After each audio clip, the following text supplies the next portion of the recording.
experimenting with ambient music, and I want to show you some of the things that I've been learning along the way. And the first point is that you have to keep it simple. I'm talking minimum amount of notes. It really is just best to stick to a solid bass line or using more drone-like bass lines. I'll even let you in on a little secret. I like to use Bit Crusher onto my basses to add a bit more of a retro feeling distortion than just your standard distortion.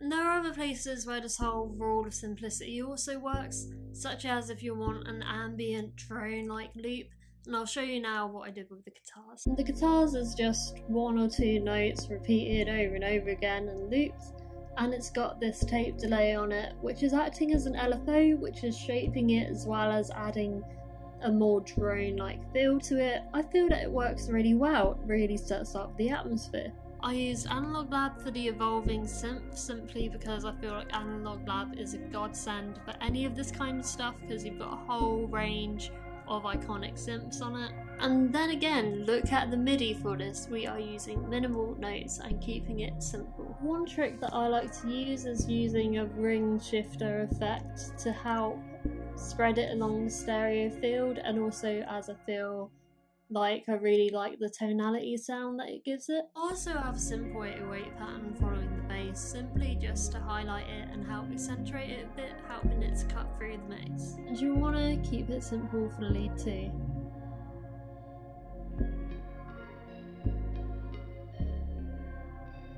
Here you can hear some more elements added to it. Now, how can we add a bit more of a transition feel between these parts? Using GarageBand's present wave space, which basically has a long release and a long decay and a bit of more of a tail on it, so that it kind of acts as this transition type thing. I also added some more plucks into the last section, just with a more further away reverb, to add a bit of contrast and to help know that the track's coming to its end. I think I've learnt a fair lot today from experimenting with ambient music, such as selecting sounds, keeping it simple, and also finally, and last of all, another tip for you guys, not to be afraid to use traditional instruments. I use the piano quite a few times in here and I feel that it really adds to the texture of the track.